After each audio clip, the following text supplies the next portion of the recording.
Bonjour et bienvenue pour cette deuxième vidéo du chapitre 5 information chiffrée. Aujourd'hui on va parler du troisième objectif, connaître et utiliser les différents types d'évolution. On va donc parler de variation absolue et de variation relative. Il s'agit de la partie 2 du cours, donc je vous laisse prendre votre cours à la bonne page et c'est parti. Cette partie-là est assez courte, comme vous pouvez le voir. Donc elle s'appelle variation.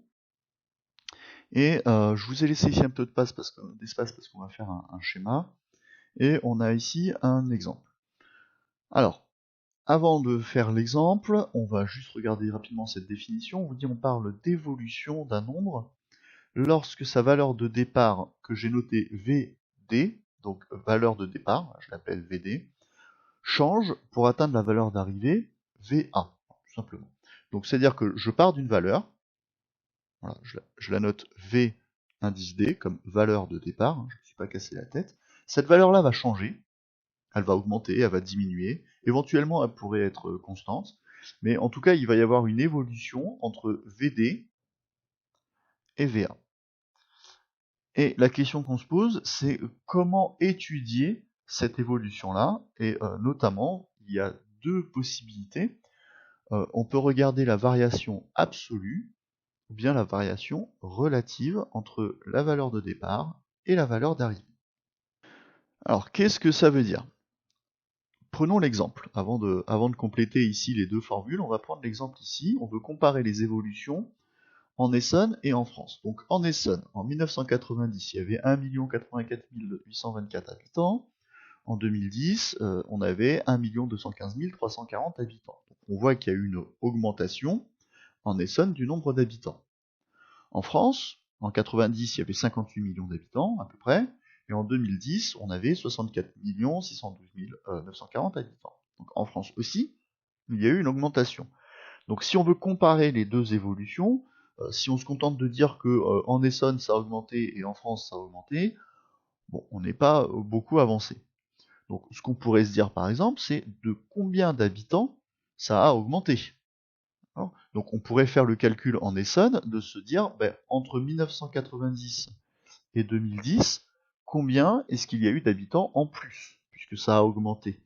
Donc ce qu'il suffit de faire pour ça, c'est de prendre le nombre d'habitants à l'arrivée, 1 215 340, et se dire que ce nombre d'habitants, il était égal à 1 84 824. Et donc, si je veux connaître l'évolution entre 1990 et 2010, il suffit de faire la soustraction entre ces deux nombres-là. Donc vous prenez la calculatrice et vous trouvez 130 516 habitants. Le résultat est positif, c'est normal, puisqu'on a dit qu'on avait une augmentation. D'accord ? Donc, première petite propriété qui n'est pas écrite dans votre cours, mais qui est quand même assez évidente, c'est que lorsqu'on a une augmentation, la variation est positive. Regardons en France.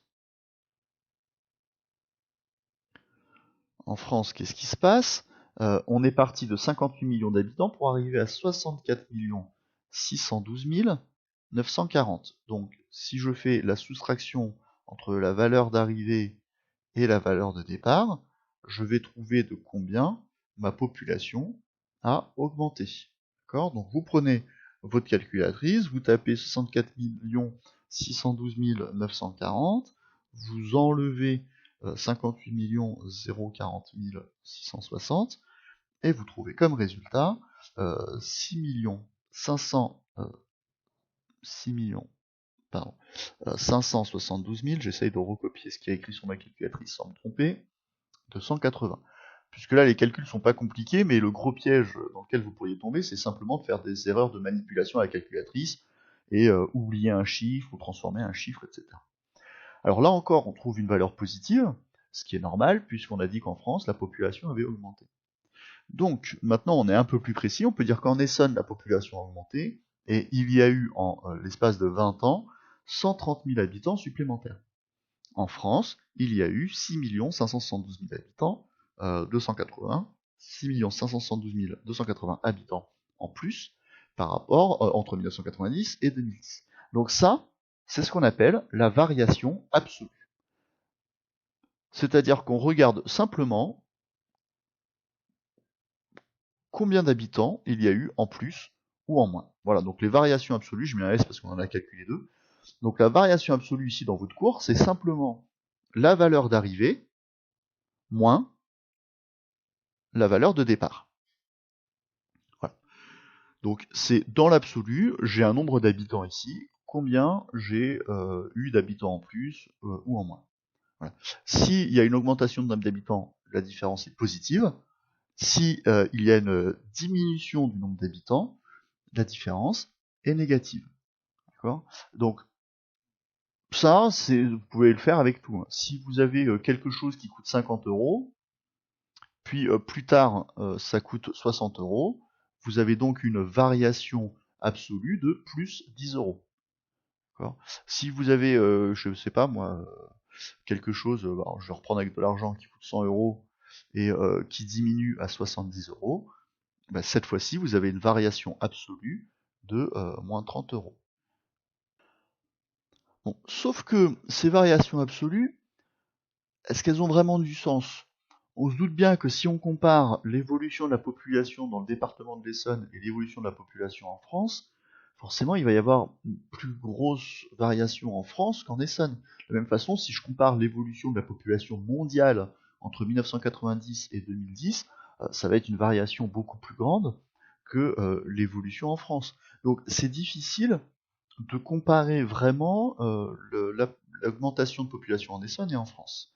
Et donc, dans ce cas-là, c'est là qu'intervient cette notion de variation relative. En fait, ce qui nous intéresse dans l'augmentation de la population, c'est de se dire, bon, ok, il y a eu 130 000 habitants de plus, mais par rapport à la population de départ, qu'est-ce que ça représente?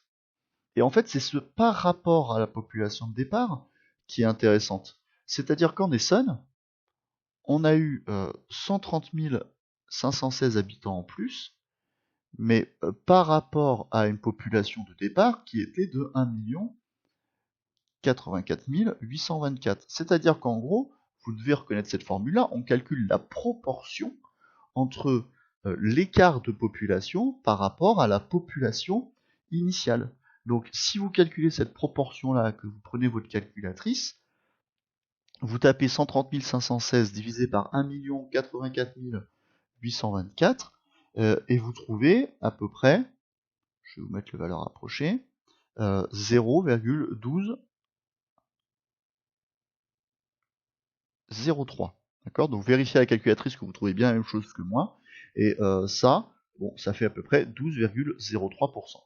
Donc on a une évolution relative du nombre d'habitants de 12,03%. Qu'est-ce qui se passe en France? Donc en France, on a dit que la variation absolue était plus importante. Forcément, le pays est plus gros que le département. Donc on va avoir une variation plus importante. Donc 6 572 280. Et on divise par la population de départ. 58 040 660. On divise par la population de départ parce qu'on se pose la question, cette variation représente combien par rapport au début? On ne se pose pas la question par rapport à la fin, on se pose la question par rapport au début. Donc là, même chose, vous prenez votre calculatrice sans faire d'erreur, vous tapez cette division-là, et vous devriez trouver 0,11 32. Ce qui fait donc plus 11,32%. Et ça, c'est ce qu'on appelle les variations relatives.